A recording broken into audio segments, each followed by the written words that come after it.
हमने अक्सर देखा ही होगा कि क्लास में मौजूद बहुत सारे बच्चे टीचर्स का लेक्चर तो ले रहे होते हैं, मगर उसे कुछ ही देर बाद सब कुछ भूल जाते हैं। ये प्रॉब्लम अक्सर स्टूडेंट के अलावा बहुत सारे लोगों को करना पड़ता है, जैसे कि कभी किसी बात को भूल जाना या कोई चीज़ रख कर भूल जाना वगैरह।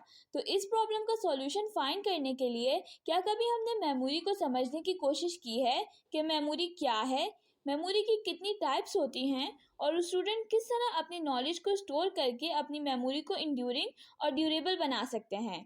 तो चलें मेमोरी को समझकर इन तमाम प्रॉब्लम्स का सॉल्यूशन फाइंड करते हैं। आज से 2000 साल पहले ग्रीक फिलोसफर्स ने माइंड पर रिसर्च करना शुरू की। ग्रीक फिलोसफर का ये सोचना था कि हम लिविंग बीइंग किस तरह अपनी चीज़ों को याद रखते हैं, वो क्या चीज़ है जिसमें हमारी सारी नॉलेज स्टोर होती है। बस इसी क्यूरियोसिटी में उन्होंने रिसर्च करना शुरू कर दी और ये काम कई सालों तक चलता रहा, जिसके बाद माइंड को साइंटिफिकली एक्सप्लोर किया गया और बताया गया मेमोरी हमारे ब्रेन का वो पार्ट होती है जहाँ हम अपनी नॉलेज को स्टोर करते हैं। जिस तरह हम मनी बैंक में अपने पैसे स्टोर करके उसे बाद में यूज़ कर सकते हैं, इसी तरह हम मेमोरी में अपनी नॉलेज स्टोर करके उसे बाद में यूज़ कर सकते हैं।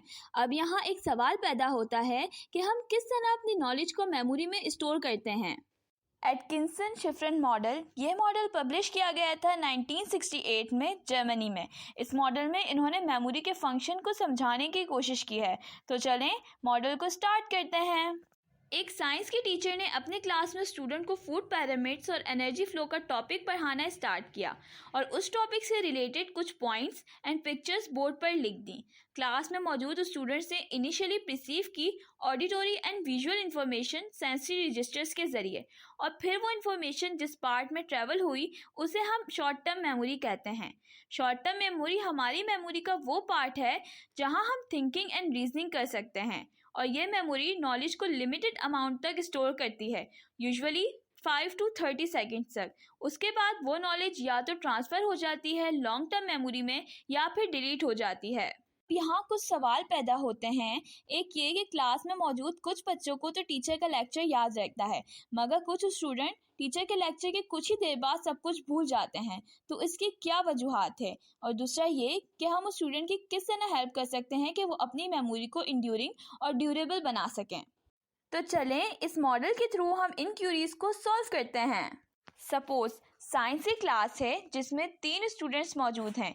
तीनों स्टूडेंट्स ही होपफुली रिसीव कर सकते हैं टीचर की वॉइस और देख भी सकते हैं कि टीचर क्या पढ़ा रही हैं, पर क्लास में मौजूद तीनों ही स्टूडेंट का बिहेवियर एक दूसरे से बिल्कुल चेंज है।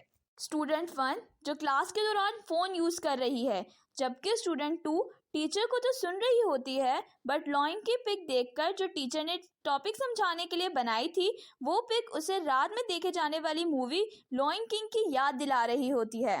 जबकि स्टूडेंट 3 जो टीचर की बात को अटेंटिवली सुन भी रही है और उससे रिलेटेड चीज़ों को सोच भी रही है और साथ साथ नोट्स भी बना रही है।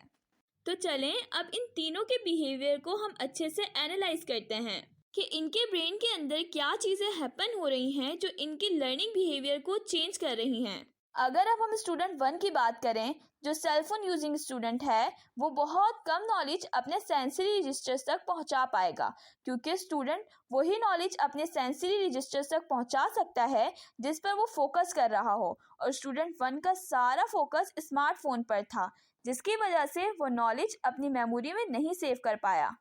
अब स्टूडेंट 2 की बात की जाए तो वो क्लास तो अटेंटिवली ले रहा था और नॉलेज भी सेंसरी रजिस्टर्स के थ्रू शॉर्ट टर्म मेमोरी में सेव हो रही थी। शॉर्ट टर्म मेमोरी में मौजूद नॉलेज जैसे ही लॉन्ग टर्म मेमोरी से कनेक्ट हुई, जिसकी वजह से लॉन्ग टर्म से इंफॉर्मेशन आना शुरू हो गई लॉयन किंग मूवी की, और सेंसरी रजिस्टर्स से आने वाली इंफॉर्मेशन ख़त्म हो गई, जिसकी वजह से स्टूडेंट का टीचर के लेक्चर से कनेक्शन टूट गया। अब स्टूडेंट 3 की बात की जाए तो वो टीचर का लेक्चर अटेंटिवली सुन भी रही थी और उससे रिलेटेड इन्फॉर्मेशन भी अपने माइंड में सोच रही थी, जिसकी वजह से सेंसरी रजिस्टर्स के थ्रू वो इन्फॉर्मेशन शॉर्ट टर्म मेमोरी से लॉन्ग टर्म मेमोरी में सेव हो रही थी, और साथ साथ वो स्टूडेंट नोट्स भी बना रही थी ताकि अपनी इन्फॉर्मेशन को रिकॉल करके अपनी लॉन्ग टर्म मेमोरी में सेव कर सके। अक्सर क्लासरूम में मौजूद स्टूडेंट्स भी स्टूडेंट 1 या स्टूडेंट 2 की तरह या तो फोकस नहीं कर पाते या अपनी लॉन्ग टर्म में मौजूद नॉलेज से कनेक्ट हो जाते हैं। जिसकी वजह से टीचर की दी जाने वाली इंफॉर्मेशन सेंसरी रजिस्टर्स तक नहीं पहुंच पाती और स्टूडेंट्स अपनी मेमोरी को ड्यूरेबल नहीं बना पाते।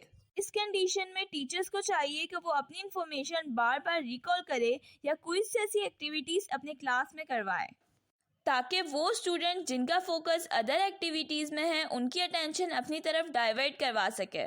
और जब स्टूडेंट की सारी अटेंशन टीचर की तरफ होगी तो ऑटोमेटिकली इंफॉर्मेशन सेंसरी रजिस्टर्स के थ्रू उसकी शॉर्ट टर्म मेमोरी से उसकी लॉन्ग टर्म मेमोरी में सेव हो पाएगी। इस टीचिंग स्ट्रैटेजी को यूज़ करके एक टीचर क्लास में मौजूद स्टूडेंट की मेमोरी को ड्यूरेबल बना सकती है और उससे लर्निंग में हेल्प कर सकती है। तो इस वीडियो के एंड में हम कोर्स को समराइज करके इसे समझने की कोशिश करते हैं। माइंड का वो पार्ट जहां हम अपनी नॉलेज स्टोर करते हैं मेमोरी कहलाती है। मेमोरी की 2 टाइप्स होती हैं, short term memory and long term memory. Short term memory में नॉलेज इन्वायरमेंट से सेंसरी रजिस्टर्स के थ्रू आती है और शॉर्ट टर्म मेमोरी में हम नॉलेज को यूजुअली 5 to 30 सेकेंड्स तक स्टोर कर सकते हैं। लॉन्ग टर्म मेमोरी में नॉलेज शॉर्ट टर्म मेमोरी से आती है और ये मेमोरी लॉन्ग टाइम के लिए स्टोर होती है ताकि हम उस नॉलेज को बाद में यूज़ कर सकें। टीचर को चाहिए कि वो बार बार अपनी इन्फॉर्मेशन को रिपीट करें या क्विज और रिकॉल जैसी एक्टिविटीज़ करवाएं ताकि स्टूडेंट्स अपनी नॉलेज को लॉन्ग टर्म में सेव कर सकें।